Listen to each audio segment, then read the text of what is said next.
It's another edition of the AZ Wildcats podcast coming to you live from downtown Phoenix. I got our girl Erica Day on the top. We're going to bring on Cohen Kinney, live boots on the ground from Tucson, Arizona, to talk about what Brent Brennan and co had to say after the game.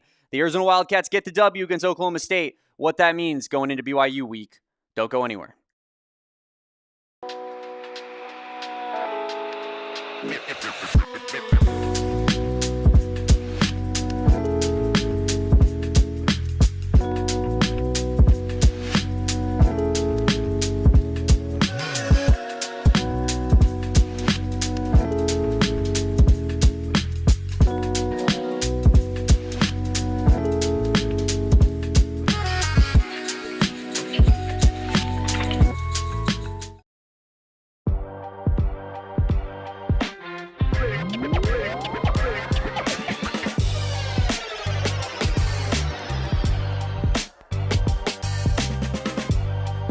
Welcome on in, everybody, to the AZ Wildcats podcast, coming to you live from Studio K, presented by our friends at Circle K.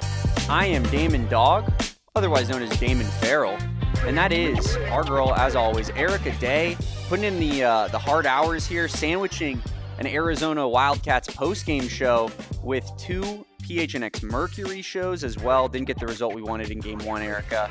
But we will be back tomorrow night with a vengeance, with a fury, needing that big Game 2 W against the Aces. But we're here to talk Arizona Wildcats football today. I know you watched this one. What was just kind of your initial thoughts about the game?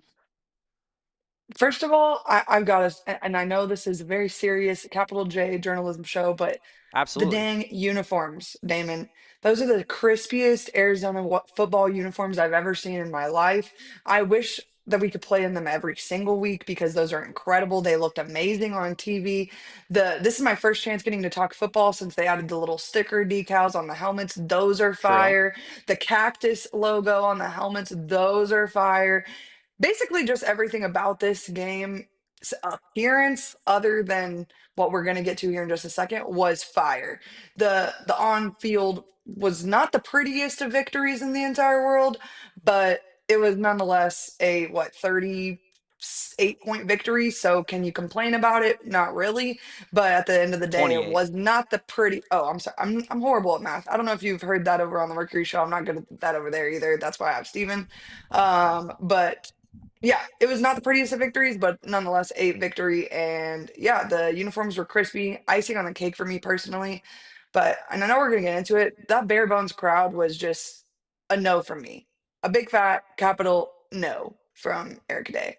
And I know it's a tough midday game in the, desert heat. But at my house, it's only 87 degrees, and I don't live that far from the stadium. And I know they're saying it's over 100 at the stadium, but we live in Tucson, people. Like, what do you guys want? So it's a middle of the day game. I understand it's tough, but man, that crowd was sparse to say the least. And on national TV, no less. You're right, Erica. It was not good enough. We will get into that a little bit later in the show. First off, I do want to talk maybe some positives just because I think that's probably what Arizona fans would prefer to hear off the top in a 28-point victory. But you're right. It wasn't a clean victory per se. You had the interception from Noah Fifita. You had the fumble inside the 5-yard line. Like there's some plays that need to be cleaned up. Yeah, a very, very severe lack of ground game in this one in particular. But I can't help but feel that in a way, in a weird way, like it's somewhat of a good thing that they still have so much that they can give, and you can clearly see even as fans, like we're not in those rooms, we're not necessarily grinding the film, a lot of us, but you can see like the little things here and there that could make this team just worlds better, right? And I think in a game like today, like you get the W by a 4 touchdown margin, but there's still so much that this team can do better moving forward, and as they get into a much harder part of their schedule. For sure. And, we got to obviously start out with a huge shout out to Fifita and Tre Spivey, who, what, two touchdowns for Tre Spivey, and those are his first career touchdowns at Arizona. I mean, you love to see those types of plays as well. Like he's fighting through tackles and getting through three different tackles on the same play to drive in for a touchdown. I mean, those are just things you love to see as an Arizona fan. And, you know, even the passes that are not good, they ended up being like 12-yard, 14-yard gains for Arizona. So, I mean, can you complain about that? No, it was heck of a performance from Noah Fifita, heck of a performance from Tre Spivey, and one that really, really impressed me. Someone who hasn't been, as locked in as per se like you or Kevin, who have obviously been tuned in with Arizona football all season long. Like Tre Spivey I was just blown away from that guy. That is a Sunday player. He is someone that is going to be very good at football for a really long time. The footwork, man, again, you don't fight through those three tackles and get to the touchdown without some excellent footwork, and that's a testament to probably this coaching staff and what they've been able to do with someone like Tre Spivey. Yeah, Tre Spivey was kind of his breakout performance tonight, and he's made some big plays and some good plays earlier in the season. Whether it's, I believe he made his first touchdown catch in week 1 against Hawaii. He had that But huge, I think it was a third or fourth down conversion versus his former team in Kansas State, where he got rocked on the hit but held onto the football. And then in this game, he's a little bit more of the focal point of the offense. And honestly, Erica, that's everything we were asking for in the pregame show. Me and Justin Spears, and when I had him on Thursday as well, we were talking about kind of that lack of true number one wide receiver, the guy who has stepped up and said that, he's that premier playmaker. And I get it. It's Oklahoma State. They're awful. They're 1-4. They're the worst team in this conference. But Tre Spivey showed me something today, getting the ball in space. He's a big body receiver, like you say. But the way he was able to evade those tackles, the forced missed tackles was pretty impressive. I didn't know he had that yak ability. I tweeted it as much. Like, I had no clue that was in his bag. And if he can truly do that and combine that with the great display of hands that we've seen from him, the body control and the size, I think that Tre Spivey really could potentially take hold of that number one wide receiver spot and say, that I am the primary weapon for Noah Fifita to throw the ball to. Well, and he obviously has a lot of confidence in that. Even the catches he didn't make. I'm thinking of one particular one where there's a Oklahoma State player right under his hands, and the ball just kind of like bounces away from him. Like he knows he's capable of catching those types of catches, even though it's a tough catch. And so, the confidence piece is obviously there for the kid. The size was great. Footwork's great. There's not a whole lot of downfalls to the guy. So I mean, yeah, to your point, like he's headed to a very good spot, whether that's wide receiver one or here or somewhere else again on Sundays, because that's a very capable young man over there in Tre Spivey. Yeah, I think for me and Erica, we're going to talk about it all day long. And I'm sorry, June, for you being in this chat, because you're here to support us and love us and care about this show. We appreciate you so much. But I got to call out your sweet baby boy, because he has, Erica, gate kept these Photoshop files from me to the point where I cannot bring the people the graphics they need to see on the postgame show. And it's just it's sad. I frankly I feel like I let everybody down, but I also kind of just feel like Kevin let everybody down. So I don't know. I don't know what to tell you guys. It's we don't have the graphics we need, but we're still going to do all the same segments. And I'm declaring it right now: Tre Spivey, breakout player of the game. I just have to say really quick that Kevin does the exact same thing on the Mercury show when he goes on vacation. He just gatekeeps all the graphics, and I don't know if he just wants our quality to go that much down to the toilet when he's Yeah, he not he's here. he Like wants it to be like a "you need me" situation for sure. this is not the Kevin Value Show. Like this is the PHNX Wildcats, AZ Wildcats podcast, and you're gonna like Kevin. We need our stuff. So Kevin, I know you were watching this, and just go ahead and get those in an email to us over real quick because it's a shameful presentation of our show to be without those graphics, and it's your fault. So, but yeah, Tre Spivey, dude, really impressed me. Again, like I haven't been as locked in as you guys are. I unfortunately watched that atrocity that we saw last weekend. So to be back in the win column this weekend and the first two touchdowns to be the way they were from Tre Spivey, it was an exciting start to the game for me personally. And if it's exciting for me, I'd have to think that's probably pretty exciting for the rest of the Arizona Wildcat fan base. Yeah, definitely, no doubt about it. Like I said, Tre Spivey is going to be my breakout player of the game. I think offensive MVP, got to give it to Noah Fifita. Defensive MVP, let's go ahead and go with let's go Javion Cole for that interception that he pulled down in the first half, I believe there. And then I almost want to go team MVP. I want to give it to Danny Gonzales again, Erica, and maybe we just go Noah Fifita because he had the 5 touchdown passes today. He did have the 2 turnovers, which is that could take you away from being player of the game potentially. But this defense continues to just play unbelievable football. 13 points given up tonight. That's a field goal, and a pick six that was entirely on Braden Locke, who didn't see the defender in the fourth quarter once he replaced Noah Fifita. 0 defensive touchdowns given up in this one, Erica. And Danny Gonzalez' defense just continues to get the job done.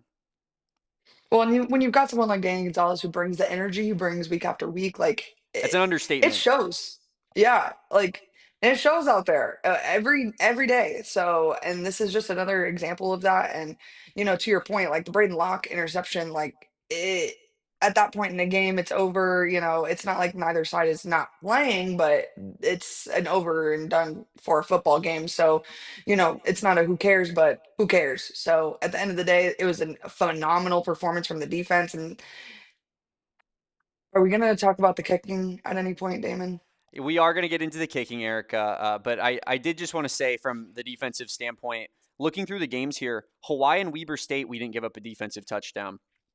Didn't give up a defensive touchdown versus Oklahoma State. And then you did versus Kansas State. But if you guys remember correctly, basically they scored a field goal on a drive where they got negative 10 yards. So basically the Arizona, that was off the muffed punt in the first quarter. So they gave up points there to Kansas State, and it wasn't their fault whatsoever. Then they give up that kind of fluke 75-yarder first play out of halftime, which was a bad play by the defense. And then they give up 5 plays, 13 yards to Kansas State in what becomes another touchdown. So I mean, really this Arizona defense has given up like 1 defensive touchdown outside of the Iowa State game this entire season, and they're top 20 in the country right now. Danny Gonzalez has them humming. And what else can you say? I think it makes this next matchup against BYU so much fun because that is one of the few defenses that has actually statistically been better than Arizona's defense. And you're almost kind of going with good versus good there, where both teams have capable but struggling offenses. And of course, we're going to preview that BYU versus Arizona game all week here on the AZ Wildcats pod. So please stay tuned for that. But Erica, you did want to talk about the special teams here for a second. Obviously, Michael Salgado Medina goes out there and misses again in his first kick, which was, not good. Definitely not what you want to see. He misses, what was that, a 46-yarder that he missed in the first half. But here's where I will say, like, let's silver lining. He hits a 57-yarder, right? And they get fired up. There's the special teams unit. You can tell that that meant a lot to them. Long snap, good. Hold, good. Michael Salgado Medina, good from 57. Erica, I know that like they miss the kick when it's earlier in the game and there's a little bit more high stakes. They make the one when there's less high stakes, but did hitting that almost 60-yarder give you any more confidence in this kicking game moving forward? To be honest, yes. And for almost exactly what you're saying it for, like the confidence piece of it all, you just go out there, you hit the 57. And after the start against Iowa State last week, the special teams unit's got to feel some sort of not good. Like vibes there had to be probably in the bottom of the barrel. So, going out and hitting a 57-yarder after a struggle of a start of a game, I can feel how it might build your confidence back up. So I think it's a good thing. I think it should reunite the Arizona fans to back the special teams again. Listen, I saw your tweets before halftime. I hear you. I understand you. But at the same time, keep the soccer team over there. I think we've got it all handled over here. And like to your point, the run game wasn't strong tonight. Noah's arm was probably a little tired. Like it is what it is, man. The things that they gave up were give upable in this game, and it wasn't going to cost them the game. So yeah, to your point, like I think the low stakes 57-yarder makes up for it in this game, and hopefully the confidence piece of it will be enough to carry over into the next game versus BYU, and it won't be such a struggle bus every time. It won't be a fear factor every time the special team steps on the field. Yeah. I mean, I wanted to present the question and ask you the question in a way that I didn't kind of say my own answer on it, because I do think that there is something to be said about, like, you saw a really long field goal go through, and it was a well executed special teams play, which, I think is a thankless job at times, kind of I needs heard to you guys be. talking about it last week. Yeah, Yeah, it is the thankless job. it And is. when they are bad, everyone complains, but when they're good, no one says a word. Yeah, and so it's that makes it difficult on those guys, but at the same time, there's a reason for that, and when you're misplacing long snaps like Arizona has been, that's fairly unacceptable at this level. So I gotta say that I feel that it's a little bit more of the stakes were pretty much off the table at that point, and you're going out there and it's a practice field goal, because if you miss, you win by 25 instead of winning by 28. But I I I hope that I'm wrong. I don't feel that this changed much for this special teams unit. I hope this drives them to be a lot better, but I still ultimately feel that we're going to look back on this season and say to ourselves, like, could have had that one, but missed too many kicks in that game. Could have had that one, but you missed a game-winning field goal at the buzzer. And I hope very much hope I am wrong. But like I said, lots to clean up still after this one. But still good to see Arizona kind of, very, very easily handle Oklahoma State here in this one. I think King of A Mountain, Erica, safe to say that we just give it to Noah Fifita tonight after his performance.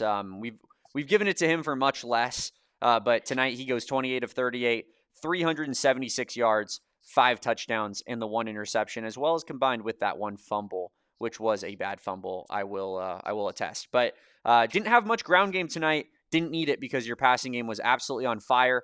The one play in particular, Erica, that stuck out to me, that made me think, like, man, that looked like 2023 Noah Fifita, where everything was working, was that touchdown pass to Luke Wysong, who catches, I believe, his first Arizona touchdown of his career since he made the move over. But Noah Fifita evades like 3 sacks on that play. Kind of does like the Tua style rollout that we got used to seeing at like Alabama, and then kind of goes back across the field, finds a wide open Luke Wysong. Wasn't exactly like the greatest ball in the world. Didn't need to be, because how dynamic he was with his feet, his ability to maneuver the pocket there was incredible.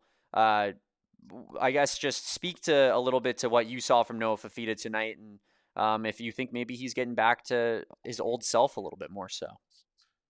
I definitely think that his veteran leadership comes out in games like this where he knows that this is a very winnable game and he can be the winning piece of it all. And that's exactly what he was when you're out there and you're scoring 5 passing touchdowns in manners that he was, again, to your point, like he's scrambling out of the pocket. Like I kept telling my roommate, like, do we have Patrick Mahomes on our team again? Like what's going on? And I'm sorry if that's a soft spot for some of you, but no, I think it's a huge testament to where this coaching staff is at with Noah, I think, in using him in proper ways and not trying to force something that's not there. His confidence is obviously back to where it needs to be. You don't make the passes that you're making tonight without a huge piece of confidence in your corner. So I think hopefully, him at the helm of this team at this point, with him playing in the way he was today, puts the rest of the offense in a good place. And when your passing game is as strong as it was today, hopefully your run game can improve in a matchup versus someone like BYU, because you're going to need both at multiple points in the season. So, it wasn't an awesome night for that in particular in terms of the running, but Noah was able to make things work that he hasn't been able to work get make. Blah, blah, hasn't been able to make work in quite some time. So that's definitely something you love to see. Like you were kind of getting PTSD in a positive manner from this performance from Noah Fifita for the first time in what feels like a long time. And Yeah, I know that it's a little late in the season to be having this conversation, but like you don't have the T-Mac connection anymore. So like it's gone. Like you have to make other things work. And so you need to make 2023 Noah show up without 2023 receiving class. And that's okay. But you got a glimpse of that today. And that's exactly what you want to see at this point in Noah Fifita's career. yeah. I mean, if you were to look at the receivers, going into this one, There was essentially one like breakout game, and that was Nunu Watley against Weber State. How much stock do you truly put into a win versus a bad Big Sky team like Weber State? Because they really are a bad Big Sky team. And Nunu Watley, he had a great game, 168 yards or whatever it was, but like that's kind of the type of game that he was used to playing at UT Chattanooga. Again, like I kind of put that one to the side. Both Luke Wysong and Tre Spivey had breakout games today in terms of their pass catching ability, and it was good to see because we've been desperately calling out for some help and some wide receivers to step up in particular. But Erica, let's hit these 3 super chats that we have. Excuse me. On the AZ Wildcats post game, starting off with my mom, who just wants to show some love. Say, cats take care of business. Bear down. I will say, as much as I love my parents and as much as my parents are not the problem with this fan base in particular, Erica, and we'll get into that in the next segment on Damon's Doghouse. But my parents were not in attendance today. Season ticket holders, out of town, not in attendance. Hey, Seems like maybe everybody was out of town because that was not good. So I appreciate the super chat, Mom. I'm going to call you out a little bit in the process. I just want to say, on the bright side, she was definitely counted as in attendance. Sure. That's a fact. Announced attendance. My parents were both there. Steve Martinez, $10. Bear down. Now we need to roll BYU. Damn right, Steve. And we appreciate the $10 super chat, my guy. That means so much, genuinely, from the bottom of our hearts. Thank you so much. This is going to be a pivotal game for the Wildcats next Saturday against BYU at home against a true freshman quarterback in Bear Bachmeier, against an undefeated team with an elite defense, but a vulnerable team, a team that really hasn't faced competition yet, quite the caliber of Arizona. Even if we don't think Arizona is some like world-beating team, BYU's pretty much played nobody. Similarly to how the retractors of Arizona's season thus far are talking about them, saying all your wins are against a bunch of bad teams, which is fair to an extent. But BYU is the exact same way. So it's going to be a real measuring stick game, I think, for both teams next week. And we're truly going to find some things out about the Arizona Wildcats. AZ Catch G wants to get in on the madness. I was there just now, leaving the stadium. That's a guy who loves his cats. AZ Catch G is there no matter what, sleet, snow, rain, you call it, heat, the sun, Erica. AZ Catch G is in attendance. That's a fact. So we appreciate you, AZ Catch G, for being out there. Let's get into an ad break here on the AZ Wildcats pod. Right after, we will talk about my doghouse, who is on my crap list after tonight's game. And we'll also just talk a little bit more about Arizona getting the big blowout dub over Oklahoma State. Don't go anywhere. But first, we got to talk about Rally House. Our guys, Johnny and Bo, were out there at Rally House in Glendale, just right next to the Cardinal Stadium, yesterday, doing a remote show out there. Be on the lookout for anything else that we might do with our friends at Rally House. But guys, if you haven't checked that one out yet, after this show, don't leave this show yet, but after this show, go click on the Cardinal show from yesterday and just take a peek at that shot. Because, man, do they have some beautiful gear over at Rally House. Of course, they're showing all the Cardinals gear in the background of that shop, but Rally House has so much more, whether it's Suns, whether it's, Diamondbacks, even our sweet baby Yotes. We miss him so much. And the Arizona Wildcats. Of course, Rally House supports local Arizona sports teams at their locations. They're not going to be a store that you go to where they have a whole Dodgers section, a whole Yankees section, a whole Red Sox section. No, it's none of that. It's just about the D-backs over at Rally House, and we love them for it because there's nothing more infuriating than seeing a bunch of Dodgers gear or Lakers gear at an Arizona sports apparel store. Find your local Rally House location and shop their entire product assortment online at www.rallyhouse.com today. They carry only Arizona sports teams, and it's the best selection of all fan gear in the business. Check out Rally House. Also got to tell you guys about my friends over at Branded Bills. And yeah, I said my friends because they're not everybody's friends. It's just my friends because I am Mr. Branded Bills. Speaking of Mr. Branded Bills, Where is Max right now? I miss my guy Max because I believe he told me before he had a pregame bet on me minus 1,000 to be wearing a Brandon Bills hat, which would have cashed, of course, because I am always wearing a Brandon Bills hat on this show, especially on our post-game shows. Nothing but Brandon Bills hats and apparel, BBPHNX, 15% off that first purchase over there at Brandon Bills. They're a local company based out of Mesa, Arizona, and they love their Arizona Wildcats, the best campus collection in the business. They have taken over Arizona athletics apparel when it comes to the headwear game. They have their own special section at the Arizona bookstore with some limited edition releases to check out, but also on brandonbills.com. You guys can find some beautiful hats like this cactus logo hat that I have on for myself, whether it's a trucker fitted beanie, even a t-shirt. Brandon Bills, they'll have you covered with the ultimate custom apparel, the ultimate campus collection apparel in the business. Use our promo code BBPHNX to get 15% off your first order. I gotta say, Erica, those ads felt like poetry. It's just those are like it's because I'm talking about things I love, speaking from the heart. I sh I just wanted to say I went out, I'd check Raleigh House's website really quick. They do have the this is finals basketball for the Phoenix Mercury. So Hell yeah. they are quick with it. You can go on there and cop that shirt that everybody's been wearing for the finals basketball. You'll love to see it. I know And this my isn't the Merc mistake, my show, mistake. but this is Merc Nation. I'm naming all the Arizona teams, and I'm not naming the one winning team that we got, Erica. And that's on me because It's okay. as I get Derek it. Montilla's meetings with the mayor on our YouTube channel displayed, there's only one winner in town. Truly. Truly, and it is my squad, but we are all hashtag Merc Nation, so I can get behind as long as they had this shirt. We were rocking and rolling, but I was testing, I was like, okay, you say all the local teams, let's see if they really mean it, and they stand behind, they back the M, as some may say, they back the Merc Nation, and we love to see it. So how Yeah. about it? I appreciate you, Mom. Sorry for calling you out. I'm just joking. You know me. I like to have a good time. I like to play. Same with you, June. I'm kidding. Kevin knows I'm yanking his chain a little bit, but appreciate June as well with the super chat $10. Shout out to Cohen for the play-by-play. Absolutely. Shout out Cohen for working so damn hard always for this program.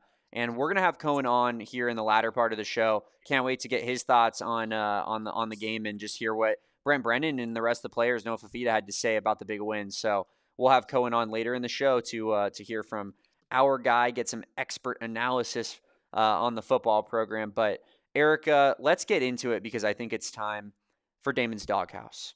And typically on this show, I pick a singular person, a personality from the game that just rubbed me the wrong way, right? One that just grinded my gears a little bit. But today, it's not about one person. It's about a lot of people. And it's about us included. Because this fan base, unfortunately, did not show up today at all. And you look at the shots before the game, and it's pretty damn empty. And Erica, I think it would be disingenuous of me to go to the ASU TCU game on Friday night, say that their student section was laughable, which I stand by. I think it was very quiet for 3.5 quarters, despite it being packed. I never said it was not crowded. I will have you noted. It was very crowded. I just thought it was very quiet. And then go on here and not talk about the lack of fan support from our fans today. I get it. It was hot. I get it. It's a bad team in Oklahoma State.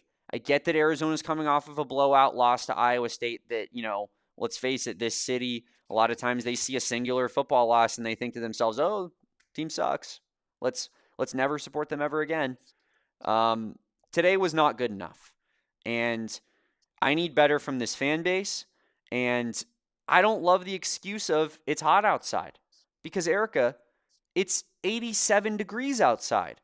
And we live in this state. We're all used to it here. You're going to tell me the 87's too much for you to be outside? I get it. It's hot. You're going to sweat. You're probably going to get a little bit sunburnt. But the premier fan bases in college athletics, they show up for this game no matter what. You think people in Gainesville, Florida, when it's 90 degrees with 95% humidity are not showing up to the swamp because it's a little toasty outside? Hell no. They show up for anything, no matter what. And I know it's like I can sit up here on my high horse and I'm in Phoenix and I'm not down there anymore. I get it. But if I was and I could cover this team from Tucson, I would absolutely be at the game. If I wasn't, I would absolutely be at the game supporting my team, being a season ticket holder like I was for 15 years.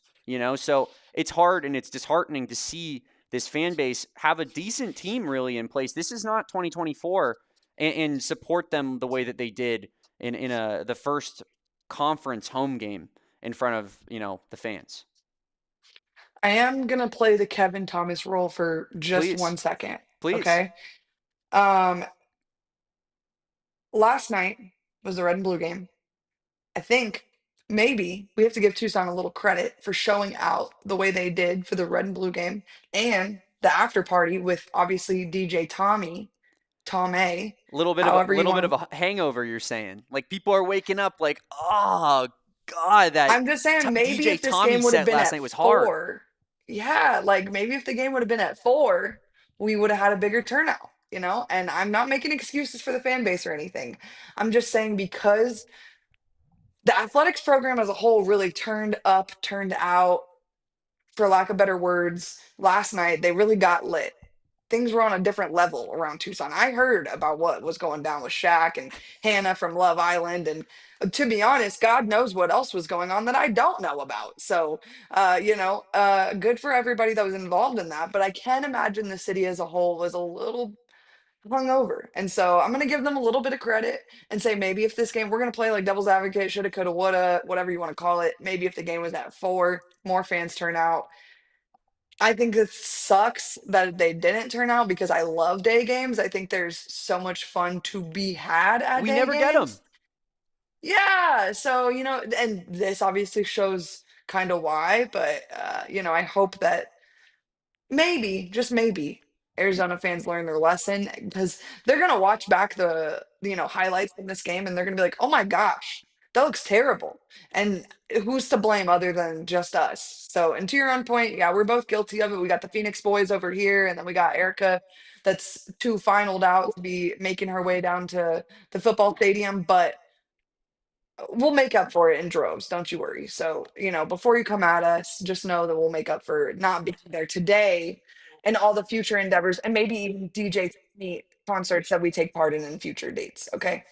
Yeah, I mean, and Dustin says it, man, I'm burnt. It was hot in those stands, but Dustin, we appreciate you for being there, my guy. Like seriously, I get it. Like you're gonna get a little bit hot. You're gonna need to prepare, put some sunscreen on, maybe go stand in the shade during halftime. All of that makes sense to me, but I just think that like I agree with you, Erica. We have an elite basketball fan base, a community that really loves their program, and the fact that they can sell out an entire arena for an exhibition game where no one's trying in an awful dunk contest that was, no one made their final last 20 attempts essentially last night. Like that is special, but I want both.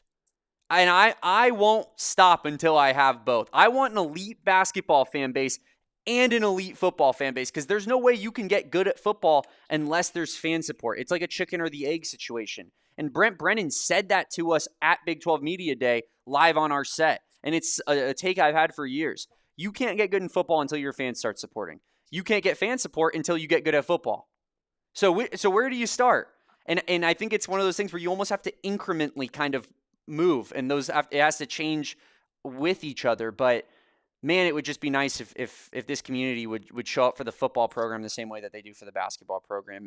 And I get it. Not everybody has all the time in the world, but this was a little bit disheartening to see this lack of attendance today. But I do appreciate everybody that was there at the game. You guys are the best. You guys are rocking hard. And I will as our also guy, give them a little credit for the Weber State game. After being rained out in the way that was, it was terrible. And I yes, was at that game. A ton of people stayed through hours of rain delays or lightning delays, unfortunately. So our fan base isn't terrible. To Damon's point, like it's incremental. So hopefully it was what I said, and it's just the DJ Tommy hangover. And next game they're going to be back and better than ever versus BYU. I But think it's it did stink. I think it's a day game thing, Erica. Truly. But here's my biggest problem with it. People complain about the night games. That's my biggest problem with the people not showing up for the day games. I'm actually like, if that was the one time where Arizona fans were like, listen, man, it's hot outside. Like, it's a day game. Big 12 screwed us with the schedule. I don't know if I really want to go. I think I'll just watch on TV.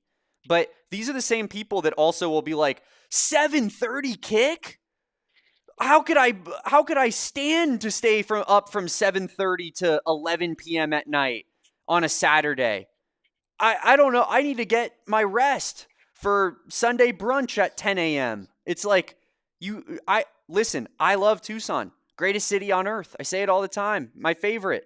It's my city. There's nothing else to do on a Saturday night. I know damn well. I lived there my whole life, my whole childhood.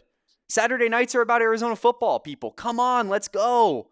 And so I can understand the day games a little bit, but what I can't stand is when people complain about the night games all the time, because it's like, okay, man, because you're not showing up for the day games either. So it's not like, it just doesn't make any sense to me. But I will say, AZ Catch G, he wanted to just let you know, Erica, that he made it out for Red Blue last night. He was at DJ Tommy's set and Shaq's set, and he also made it to the Wildcat Walk this morning before he went to the Oklahoma State game and sat in that hot sun.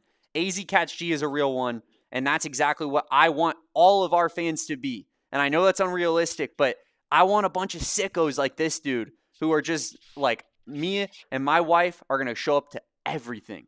And it's like, that's how you build a fan support that is truly like feared in conference, because I think that there are those fan bases in this conference in the Big 12. Texas Tech, Iowa State, you could name a few of them, but we're striving to get there. And I just didn't love what I saw today, but that was a very extended Damon's Doghouse. And yeah, it was I just thought that was an important topic to talk about. But Erica, I had to kind of take your baton. You took Kevin's baton, played devil's advocate. I took your baton and called out the lack of fan support, as you did during basketball season. And now I'll get to see if my Damon's Doghouse segment sets the dogs on me. Who knows? They might come out. They sometimes do, but I wouldn't blame them for just leaving this one alone, because what's there to be said about it? The fans do need to do better. It's that simple. So if you can look at what you saw on TNT today and really report back to me that you're happy with that fan turnout, then we probably aren't on the same page as Arizona Wildcat fans anyways. So we probably don't have much of a discussion to be had. I was thinking though, you know how they did the point system with basketball tickets last year for the students?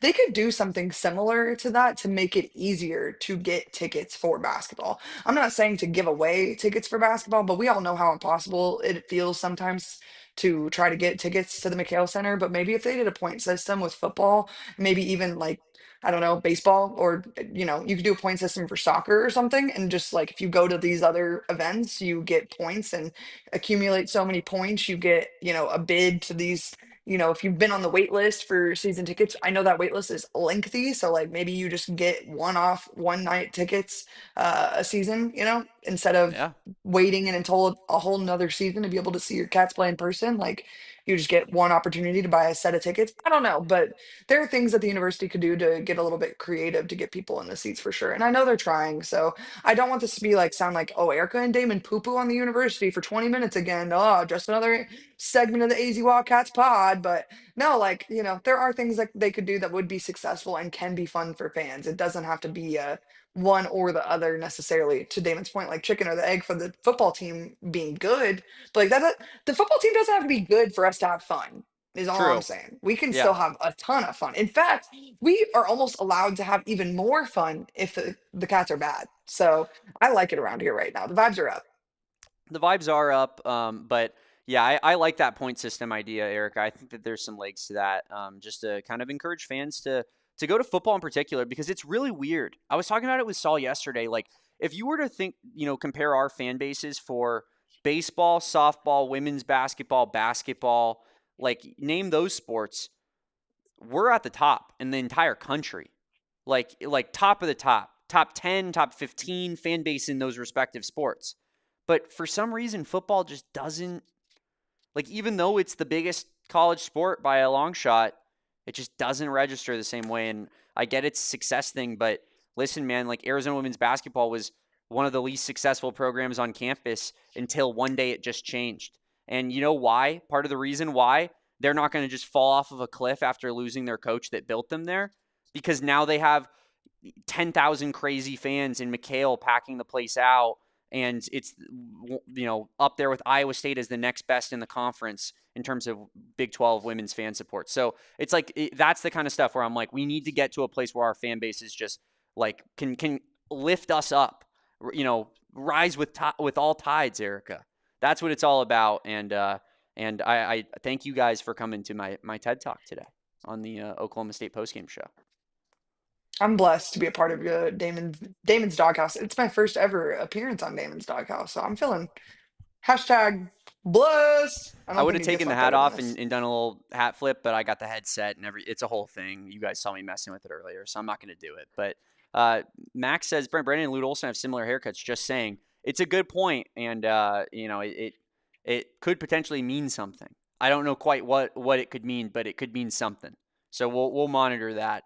Also, I'm going to monitor this last ad break on the AZ Wildcats pod. Then we're going to get Erica off. We're going to send her on her merry way, and we'll get our guy Cohen Kinney on to give us his thoughts on everything that the Cats players and coaches had to say after the game. Don't go anywhere. It's the AZ Wildcats pod. Let's do our final round of ads here, and let's talk about our friends over at Circle K. You guys hear me talk about the Inner Circle Rewards membership program all the time, and it's for good reason. There's so much savings to be had on the Inner Circle Rewards membership program, app, you name it. Download the free Circle K app, plug in an email, choose a password, and you are already signed up for the Inner Circle Rewards program. You'll save 25 cents off per gallon on your first 5 fill-ups. 25 cents off per gallon on your first 5 fill-ups. That really adds up. And then you'll save 3 cents off per gallon every time you fill up at the pump after that when you just plug in your phone number. It's that easy. And then you'll reach premium status eventually, and you'll save 5 cents off per gallon like me, like Kevin, like Erica, like all the people here at PHNX Sports. We are all premium members. It is a status thing, I will say. I do walk around and flash an Inner Circle Rewards membership card, and they just let me into clubs. It's pretty sick. You guys should get in on it too. Don't hold me to that. But guys, Circle K is America's thirst stop for good reason. Whether it's an energy drink, it's some alcohol, you just want a quick pick me up, head on over to Circle K. Check out the Inner Circle Rewards membership program. Check out the deals they have going on over there. Check out the gas deals. And of course, if you are an Arizona resident, you know that there is Circle K's quite literally everywhere. So it would be very, very silly for you to not sign up. Join the Inner Circle for free. Download the Circle K app. Terms and conditions apply at participating locations. Visit circlek.com for details. Love our friends over at Circle K. And I got to talk to you guys about the ultimate casino experience here in the state of Arizona. Achieve legendary status over at Gila River Resorts and Casinos. I, of course, am a Wild Horse Pass man. You guys hear me talk about it all the time. We do our PHNX Cardinals away watch parties at Wild Horse Pass. Come hang out with Johnny, Bo, Britton, and the guys over there. Noah as well. Don't forget Noah. Don't forget our sweet baby Noah. And I'm going to try to make out to some of those things as well. If you're a Cardinals fan, that is a big time event to get to, and it is a lot of fun. We also are doing events there throughout the year, whether it's Suns, even D-backs, and we're doing some podcast stuff out there. So be on the lookout for our events, but mostly just head on over to Gila River Resorts and Casinos because you could seriously do anything. They say you do you, and it's for good reason because you could hit up the live table games and slots, which of course we all know they have. It's the premier casino in this state. You could hit up the concert venue for a comedy show or maybe some music. It is an absolutely unbelievable venue, according to my parents who go to concerts all the time. That's why they are not at the Arizona football game today, actually. You can go to the pool area with the cabanas. You could go to the upscale dining options like a Shula Steakhouse, which is unbelievable, according to our guy Kevin Thomas. And of course, you can go to the largest sportsbook in the state of Arizona, the BetMGM Sportsbook, where I will be residing, maybe betting on some UFC, which just started up, and I can't wait to watch that card as we get into it later today. So head on over to Gila River Resorts and Casinos, guys. Check out one of their 4 locations here in the Valley, V-Kiva, Santan Mountain, Lone View, and Wild Horse Pass. They got something for everybody. They got something for someone all over the Valley. And check them out now. So much better than Vegas, the only place to staycation. You do you at Gila River Resorts and Casinos. Visit playathila.com for more details. Erica, we talked a lot about this game. We talked about beating a really bad Oklahoma State team. We talked about Noah Fifita and the passing game getting going, this defense kind of being the calling card, and the run game having a lackluster performance. But Um, I also want to talk about, kind of the temperature around Brent Brennan, because that's something that I do with everybody before we get on out of a post game show. And I know that you're not going to be sticking around with us the whole time. So I just kind of want your thoughts. Like, how are you feeling about the Brent Brennan era in Tucson in year 2 right now? As the Cats stand at, I believe, 4-1 going into a big matchup against BYU. I feel good. I feel like today was obviously one of those games that they needed to win in order for me to maintain that good feeling that I'm talking about. If they go out and lose this game to a, let's just face it, say what it is, a broken Oklahoma State team, then that's a terrible sign of what is going on with Arizona football. But they came out, they handled business, and they did so with might. It's not like they just barely scraped by. You know, beating a football team is one thing, but beating them by 28 points is a completely different type of victory. So I feel confident. I think it's going in the right direction. I think it's a slow build, and I think that that's okay. I think in this day and age in college football, it's not always going to be an overnight success thing. And if you're trying to go closer to the old-fashioned route of a build a program than trying to buy a program essentially. It's going to be slower and steadier, and so I think that's what you're looking at if you're an Arizona fan.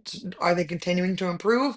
I think so. Do they obviously have some areas that obviously they can improve.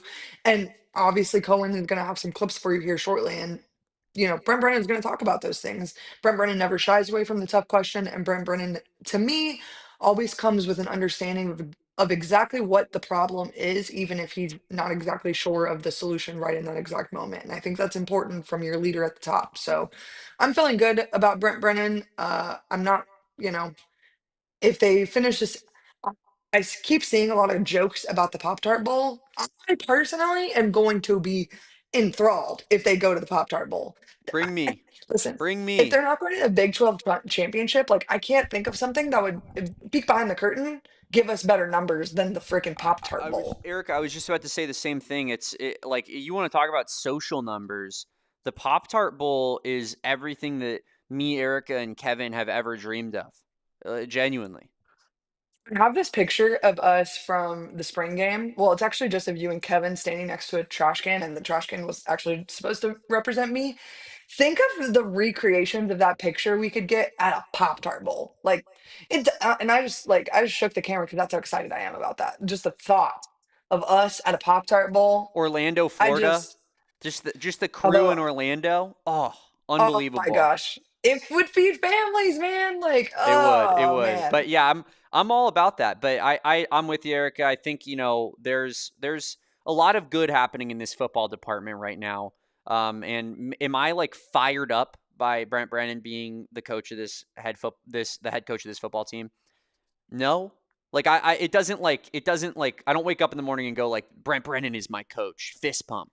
But I do think that there are plenty of positives, and as you say, it's not a thing that gets built overnight. So taking care of business versus bad teams is part half the equation. The other half is beating the good teams on your schedule. And now that's the thing that Arizona is going to have to figure out, because they've proven that they can truly, destroy a bad football team. Like, if this year's team, even though that they don't have like the top end talent, played NAU last year, that wouldn't be a football game. It would be no doubt start to finish. Arizona would win. It might be like a decently close score line, kind of like the ASU NAU game this year, but it wouldn't have been like any sort of like up in the air battle.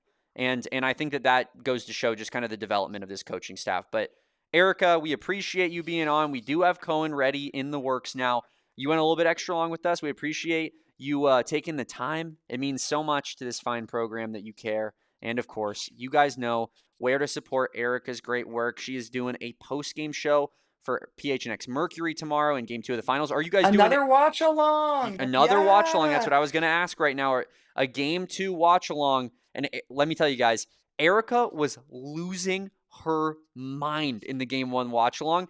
I was not even watching. I was on the other side of the entire office watching the Red Blue game by myself, trying to stay away from all the Merc stuff that they had going on. And Erica is just screaming from the other side of the office. The energy is being brought on this watch along. Make sure that you guys are there for it. It is Really electric. quick, Damon, I just need to tell you my by far my funniest comment yesterday was I feel like I'm watching a Dio Barnes ball, but good. And so I will leave on that tone. I hope you guys all have a great day. I hope we're back next week talking about a BYU victory. It's going to be a big and fun week for Arizona football. Be sure to hang out with Kevin and Damon and hang out with me in the meantime tomorrow. Thanks for letting me hang out with you, Damon. Appreciate you. Absolutely, Erica. You can follow Erica at Erica Lee Day. That's no H on Twitter. And of course, check out the great work being done over at PHNX_Mercury as well. Erica, we're excited about the Merc tomorrow. Let's get that W. And thank you so much for popping on today with us. Bear down. Bye. That was Erica Day, and this is my guy Cohen Kinney, who I have joining us. And Cohen, right before I get into some stuff with you here, I just want to say, if you are not a member of our supporters club yet on YouTube, this is something to get in on. You can see it here in the chat. We got Max. He's dropping PHNX Scorches for PHNX Merc right now in the chat. Max was dropping Wilbur's earlier. We, of course, have Luke, who's a member. Deborah's a member. Erica's a member. AZ Catch G, June. All the people, anyone is a member of the supporters club. And you can see we have these great emojis here on the side. One for every beat, sometimes more. Hold the line, popularized by yours truly, no big deal. Johnny's live from PHNX. And of course, we got the WC hand signal. We got the Wilbur. We're going to get a turnover sword in the works here, Cohen. And that's a good place to start, I guess, because turnover sword, this defense, man, my goodness, they just continue to play insane football. 0 defensive touchdowns given up again today. What did you see from Danny Gonzalez's, squad? What didn't you see, honestly? This defense is unbelievable, kind of like you mentioned already. And in addition, they haven't allowed a passing touchdown all season. You're now 5 games into the season. To not allow a single passing touchdown is pretty insane. It's different when you have a defense going out there that you can count on, that you're going to get yourself off the field if you get put into a tricky situation. Today, there wasn't much tricky situations to be had, to be honest. But you just kept feeding the offense, and they were playing pretty good complementary football, I think. Defense was making plays, getting them off the field, and the offense would go down and score touchdowns. So I think all in all, it was a really complete performance. A couple mistakes riddled in there as well, but you can't not be fired up for this team. It was a big one, just in terms of needing to get the W. We called it a must-win on our pregame show, and I think for good reason, right? Because Oklahoma State is, frankly, they're bad. They're not a good football team. But Arizona, I think it was kind of up in the air. Like, what are they? Because they beat a Mountain West team that's middling in Hawaii. They beat a bad Big Sky team in Weber State. They beat a Kansas State team that can't get out of their own way. I believe that they lost again today, Cohen, if I'm not mistaken. Yeah, at the Kansas. buzzer. Yeah, I mean they almost get it done, but yeah, they lose to, what was it, Baylor? Yeah, it was Baylor. Yeah, yeah, they were leading that 35-34. game for the most part. So yeah, no, really, really good game, and honestly, like, the fact that they made that a game, I think, goes to show that they're better than maybe people were giving them credit for. But still, no one's going to look at a win versus a 2-4 team and say, "Man, what a W for Arizona getting that one, by a 1-score margin." And more of the same against Oklahoma State. But really, you're taking care of business against the teams that you need to take care of business against. and that's the thing you want to see. This was a trap game, and by all definitions of it, a game you should win. You're going in favored by 3 scores, 3 touchdowns to be exact. So, the bettors think you're going to win this game. The fans think you should win this game.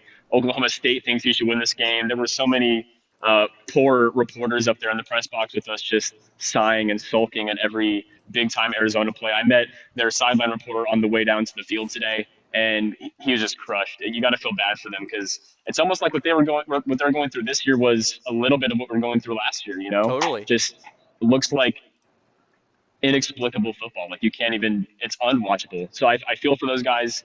But I think that's part of it. Also, Arizona had to take this one, and it's a big deal to really take it and close this thing. You're undefeated at home now, which is also a good thing. You got to show that you can win on the road. That's going to be the next big step for this team, but also that you can beat a team who, might be on the same level or a little bit higher than you. Yeah, no doubt about it. And we got a big one on the horizon here in BYU, Cohen. That a really good BYU team that honestly kind of stylistically is somewhat similar to Arizona, just in the way that their defense is the driving force of their team, right? And that's their calling card, it's their engine, and it needs to be with a true freshman quarterback in Bear Bachmeier under center. But they also have not played the most stellar of competition this year. They've also handled business with the way they've needed to against that inferior competition. But it's somewhat up in the air, in my opinion, at least, that how truly good is BYU? Yeah, I agree. I mean, they were hanging around with Colorado a couple weeks back. You look at Colorado and you're like, you don't know who that team is. They're shuffling their QB every other week. It feels like. So that was a kind of a what are we game for BYU, and you don't really know what they are. It's kind of like Arizona in a way, where you've seen a couple different shades of what they can be and what they are throughout the season. So it's going to be interesting for both teams to kind of find out who they are against each other. I think Arizona playing this game at home is going to be to their advantage as well. Just their track record at home, especially under Brett Brennan, compared to even last year, his record on the road versus at home. So it's one that you want to have here in Tucson. It's going to be a defining game by both teams for sure. Yeah, that's a good point, Cohen. Like they really in the Brent Brennan era have performed significantly better at home versus on the road. And I think you can look to maybe that win versus Isaac Wilson, who was really struggling at Rice Eccles Stadium for against Utah, as kind of that one away win that you could hang your hat on. But Yeah, outside of that, like I know it was a loss, but you almost beat Texas Tech last year, who was pretty solid. You should have beat them 100%. That was at home. Every time you played a decent team on the road, you got skunked by 30 points. And then you play Houston at absolutely. home, you win that game. Really, the only game I think last year that was like truly a home game that was a despicable performance was the Colorado game, right? Where Yeah, they just came in and the line just kept creeping towards Arizona, similar to the Iowa State game. And you were like, do we have a shot in this one? And then it was just from play one, you absolutely do not have a shot in this one. I do think that it leads to some interesting storylines, though, here in this one, just given the fact that you're not in Provo. Because if you were in Provo, I would feel pretty bad about this one. I'd be like in a crazy environment similar to Iowa State. I don't know if Arizona has the chops to get this one done. At home, I really think that it's pretty 50-50. I truly do. yeah, I would totally agree with that. You know, like to your point, they've struggled a lot last year. The Utah win, that is probably one of the most more rocky stadiums in the country. So being able to go there and kind of sneak away with a win at the in the fourth quarter there was a good win. But once again, it's against a struggling quarterback. Besides that, just been dog walked when they're on the road. So it's going to be definitely interesting to see them come here. Another point to mention: Arizona now has 4 wins, being 4-1. That is their win total from last year that they already matched. You still have a couple of games here to end the season. You're not even halfway through it yet. So it is positive in that scenario where you would expect a couple more wins at least from this team, which would be sending them on the upwards trajectory. But we just have to wait and see. BYU is going to come here; they're going to come hungry. It's going to be a ranked game at home. We'll see how many more of those they get this season, depending on how ASU is in Tempe, so never mind that. But Baylor, yeah, Baylor. You never know what Cincinnati. could happen with Oh, wait, them. that's on the road. Cincinnati, maybe. Well, that's in the road as well. So it's tough. This is like one of the ones where you want to have it. It'd be a season-defining win to get a ranked win at home. Yeah, no, truly, it would be like the type of win where, and I know we said the same thing against Iowa State, so it almost feels like a broken record. But if Arizona goes, starts off 5-1, gets the home upset ranked win against BYU, there's no telling what the ceiling is on the season. You look at the rest of the schedule after that: Cincinnati, Colorado, Baylor. All those games are winnable. All those teams have flaws and can be beat. And I think a 5-1 Arizona team can beat any of the rest of the teams on their schedule, even ASU, who is better than Arizona. Like, that's not a question, but that doesn't make that a game where you can't beat that team, especially because they play a ton of close games. So, like, I feel that this BYU game could be extremely pivotal just in terms of, like, how truly good the record could be for Arizona, because that a win could mean this team wins 8 games this season. A loss could mean this team is still teetering between 5 and 6, and Mhm. like a bowl game is a bit of a struggle, even though you have 4 wins already. Yeah, totally with you there.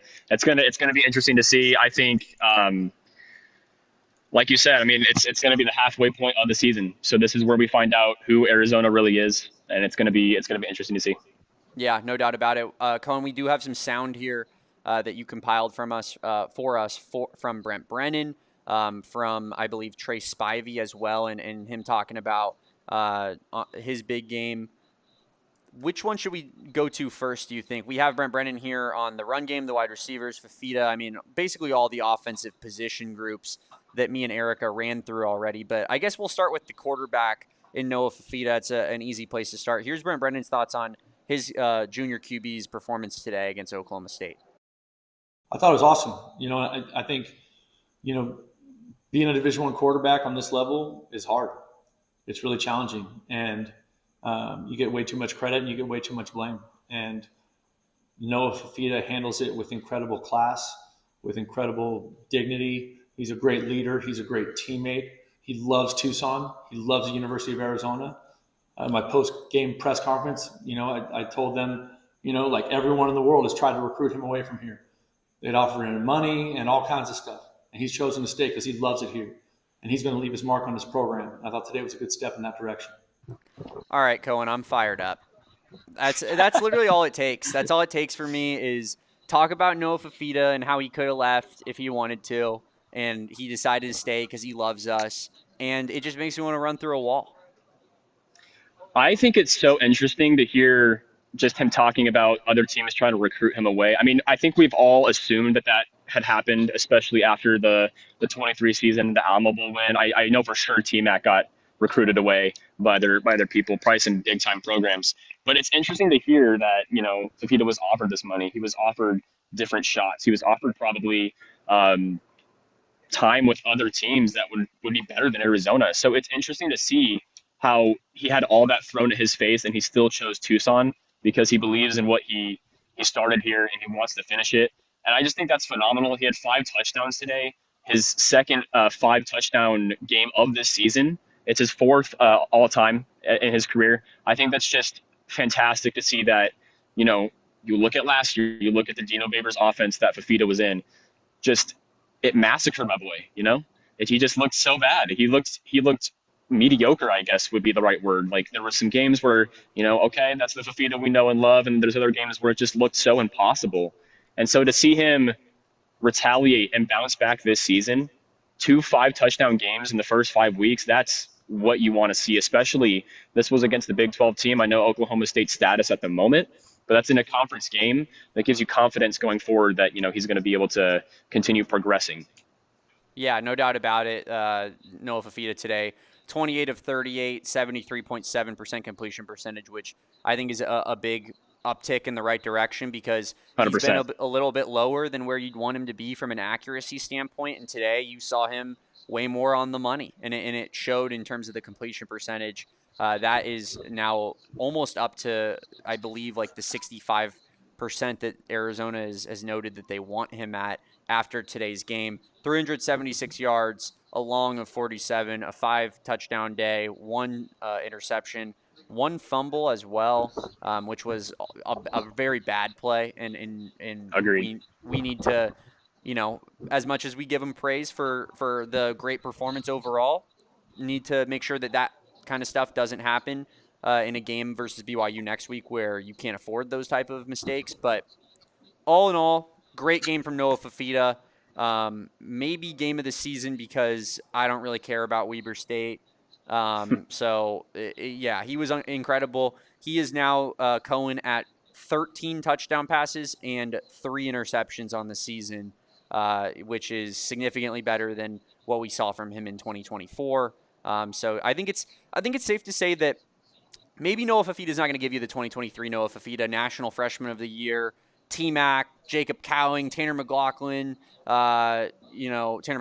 sorry, You know, on the O-line, you got Jonah and Jordan Morgan, and then, you know, you have Michael Wiley out of the backfield and DJ Williams and Jonah Coleman. Like, that team was stacked, and they had a great play caller in Jed Fish, and they really had it all humming on the offensive side of the football. Are we going to see Noah Fifita be a top 5 quarterback in all of college football again? Because that's what he was. Probably not. But he's definitely a lot better than what 2024 showed, and the answer is probably somewhere more in the middle. Now, the passing game was incredible today, Cohen, and I think you saw some of these receivers really step up for the first time, you know, with their numbers being called in a big game, the run game not really working. Let's hear what Brett Brennan had to say on his receiving corps today against Oklahoma State. It was awesome. You know, I think that's one of those things is that when we trust the scheme and we do what we're supposed to do and we do it red line, we get good results. And so it's great to have that validation because that's obviously something that we've been preaching as a coaching staff. You know, when we're off the mark, you know, like we were at times last week or when we've been at times during wins, other games of the season. Right. And so I was just, you know, I thought Noah threw the ball well, and it was great to see those receivers finish the way they did. Yeah, that sounds like a coach that's been asking more out of his wide receivers, to me at least. Like, that sounds like a coach who, you know, behind closed doors is saying, you guys got to step up a little bit more. Because as much as Noah Fifita is the driving force of this team, and this team will go as far as he goes, I do think that, you know, he can't do it alone, and he needs guys like Chris Hunter to play better football, Luke Wysong to show up and show out the way that he did today, you know, giving you a performance that maybe you expected when you brought him in as a transfer from New Mexico, doing it on this exact same field, by the way. And then, you know, you have a guy in Tre Spivey who, you know, when his number was called upon today, only 3 catches, but loud catches. So Fantastic. yeah, it was. It feels like Brent Brennan was asking more out of these receivers, and they delivered. Cohen. Yeah, I think you saw that kind of with the drop issues that came up as of late, where definitely in Iowa State, a lot of the receivers there, Chris Hunter especially, would have wanted some of those balls back. Maybe could have gotten you back in that game, kept you in it a little bit further. So I think he was definitely demanding of his receiving core this week. You know, at times this season, you've seen kind of games here and there where it's a different receiver kind of going off, which I think I expected going into the season for the most part because you have so many new names. You're trying to see who works. You're trying to see what are your go-to options. So, you know, you had Nunu Watley against Weber State have a fantastic game. You know, so it's different from day to day. You know, you had 5 receivers today go over 50 yards. I think that's amazing. That just showcases your depth, that they're all clicking at the right time right now. Tre Spivey, just immaculate game. 3 catches, 2 touchdowns. There was a point where he had 2 targets, 2 receptions, 2 touchdowns. That's just like, you can't ask any much more. He showcased some yak ability today, which at 6'4", like that's fantastic. The way he was able to move and power through the end zone. There were, like, at the end of those plays, I thought he was going to fizzle out, kind of fall to the ground, but no, he kept churning. He kept fighting through, which he'll talk about later in his press conference clip that we have. Just everything you want to see. Chris Hunter, even the 29-yard touchdown, that go ball between him and Fifita, I've seen that like almost every other day during fall camp. You know, it's like they've been working on it. They want to incorporate this. They want it to be a big part of their offense where they can go to it, because every time in practice, I mean, it looked spot on. You know, their connection on that go ball is money. So it was really cool to see it finally happen in a game. It was a dot, you know, as they've showcased before, and it went for a touchdown. So I think there's a lot of positives from that room that you'd like to see. Yeah, I agree with you, and I think that, you know, Tre Spivey, like you said, Cohen, and I tweeted it, that yak ability, had no idea that was something that he had in his bag. And I think, honestly, a lot of Arizona, you know, media members that are out there at a lot of practices probably haven't seen it as much either, because you're not going full tackle drills against your own team. So it's kind of hard to truly gauge what a guy's ability to be elusive and stay on his feet is in those moments. And you wouldn't expect that necessarily out of a 6'4", big-bodied wide receiver. But Tre Spivey showed he can move a little bit, and I got to be honest, that moved me a little bit, Cohen, just in terms of, like, is this might be the guy that we need to make the focal point of the passing offense, just moving forward. But also big shout out to Luke Wysong today, who also had a breakout performance and found a way to get open on a Noah Fifita breakdown scramble drill, which is Ridiculous play. ridiculous play, best play of Noah Fifita's season thus far. And Luke Wysong, the chemistry there is just chef's kiss. But Yeah, love to see it. like you said, we do have Tre Spivey on his big game today. Here's him on just plain violent and his performance. I feel like my mindset always, whenever I get the ball, is just be violent with the ball, and always get to the end zone by any means necessary. So, whenever I catch the ball, I'm locked into the end zone, trying to find my way through contact, through the physicality, or agility. Find some type of way to get into the end zone. That's the most important thing. I mean, truly found his way into the end zone, like scraping for like 3 extra yards on both times, right? Like not expecting necessarily that he's going to make it there, and he just keeps churning. Great stuff from Tre Spivey, and my favorite part, underrated part, gets his helmet just ripped off of his head, fired up immediately. I mean, that's the kind of stuff that dreams are made of. It's vicious. It's amazing to see him talking his smack too afterwards. That's just that'll get you going for sure. Yeah, reminded me of my 1 touchdown catch I had in JV against Buena Vista. Unbelievable catch, by the way, guys. I'll have to find that clip for the people. But I need to see guys, we also have some stuff from Brent Brennan on just kind of the lack of run game today. And why Arizona wasn't able to get things going on the ground. Ismail Mahdi, who came into this one just really firing on all cylinders, even early, looked great, Cohen. Looked great early. Like, it was, I tweeted at one point, like, let's just keep feeding Mahdi, because the passing game wasn't working as well as the running game. And then it completely flipped. Ismail Mahdi finishes with 14 carries, 34 yards, 2.4 yards per carry, a 13-yard long, so take that out, and it's even worse. Wesley Yarborough, second in rushing today, 4 carries for 16 yards. He got that all at the end of the game. Not a great day from Arizona's ground game. Let's hear Brent Brennan talk about it, and then we'll get our thoughts right afterwards. As part of it, I also think when they're putting 8.5 people in the box and you're going to be outnumbered running the ball, it's going to be hard. And so that's why you saw, which is great. Like, that's something we talk about all the time. Like, take what they give you, right? And so if they're going to play us with no safety, or, they're going to, play a bunch of man coverage, and we feel great about our receivers and we feel great about our quarterback and his ability to deliver the football accurately, then we'll live with that.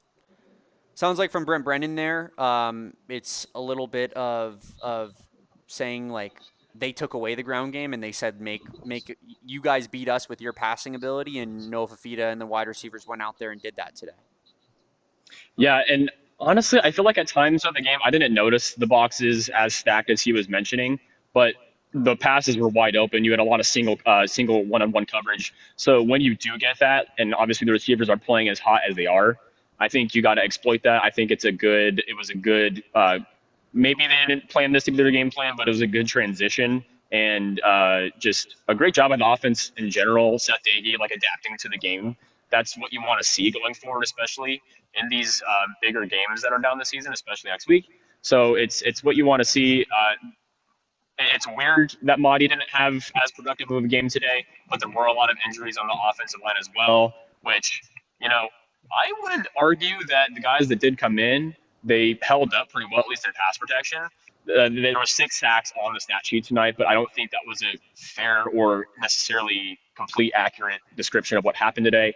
Rhino went in at left tackle. In my opinion, I've been advocating this on Twitter like the past couple of weeks. I think he fits better on the left side. Personally, there's a lot of linemen who they have their side, and it's hard to kind of switch over. It's a whole new learning curve that they have to adapt. Rhino played left tackle last year, looked good in the games that he played in before getting hurt. So I think personally that's going to be his kind of strength on that side of the ball. But regardless, I think you had some injuries on the line, and that didn't that reflected the run game.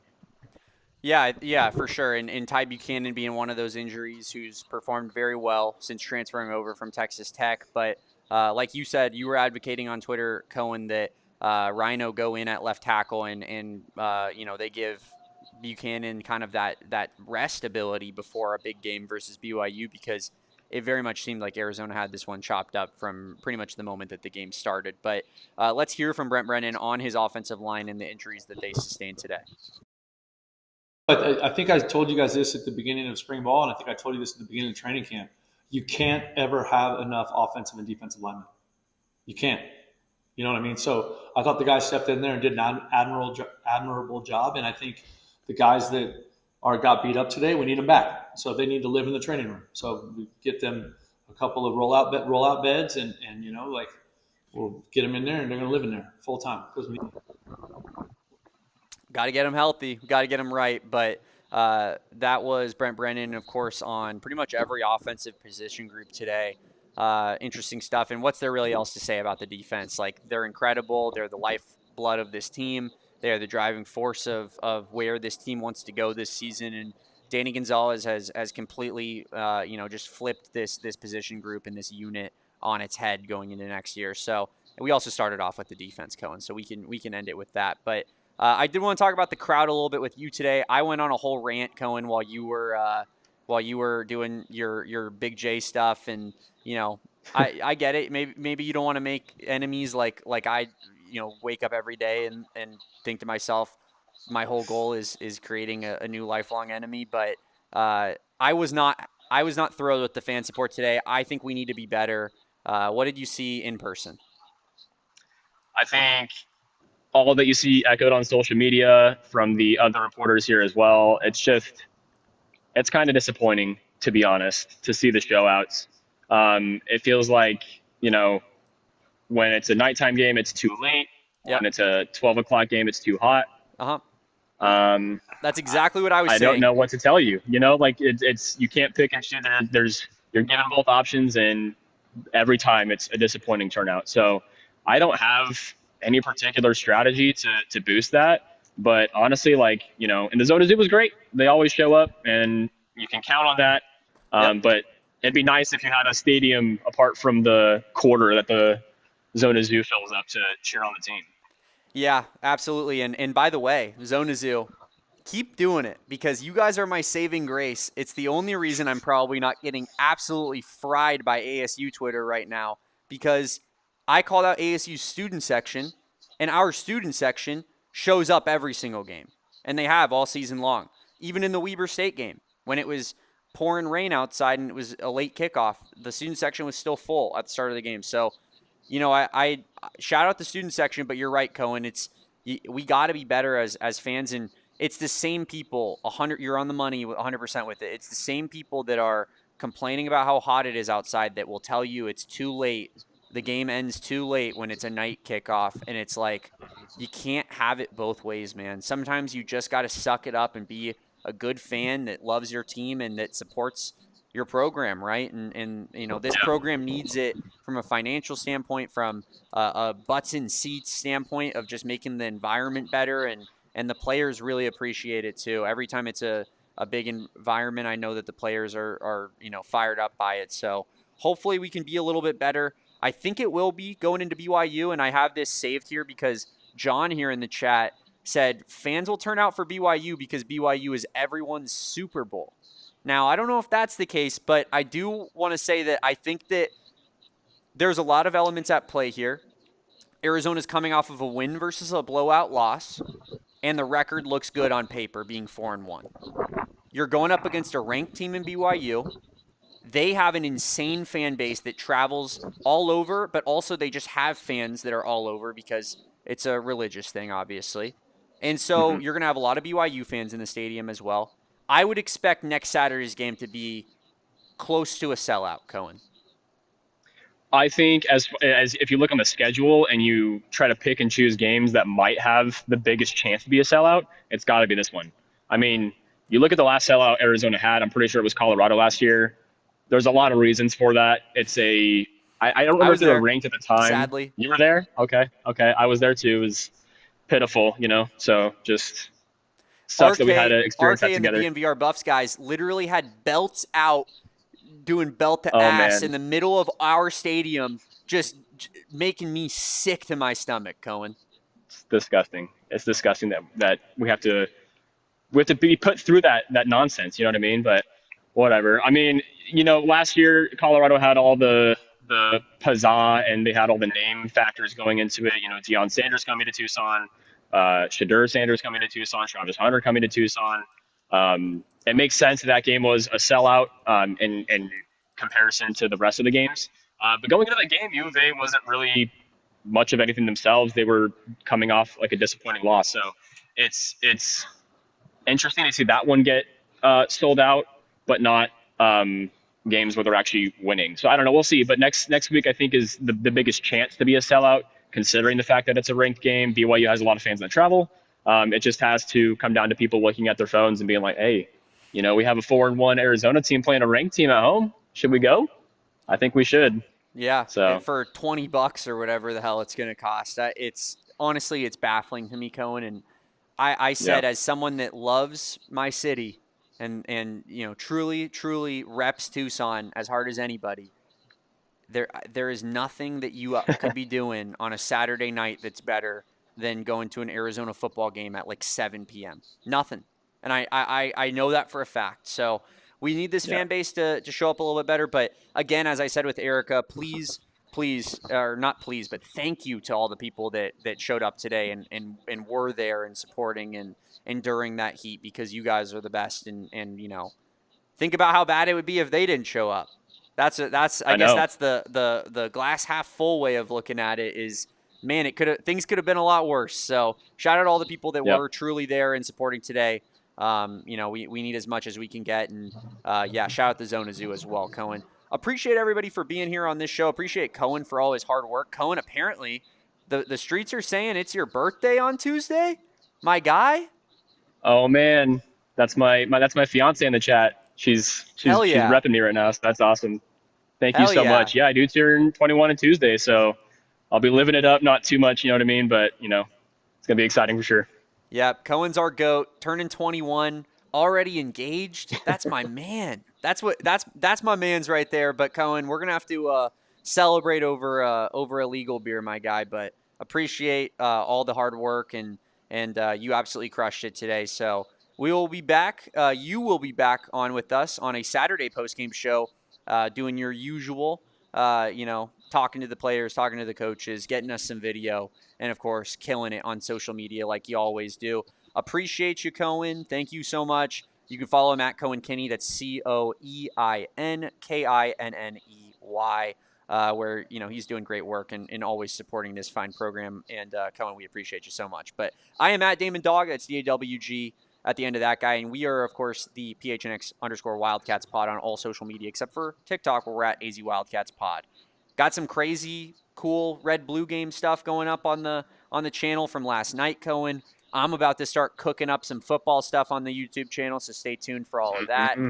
And we will be previewing Arizona BYU all week long as Arizona gears up for their most important game of the entire season thus far on Saturday. Appreciate Cohen again. Appreciate Erica for giving her time, and appreciate all you guys for watching. Please like this video, subscribe to the channel if you haven't done so already, and rate and review on your favorite podcasting platform. Appreciate everybody for watching. Max, enjoy that UFC card later at CBC.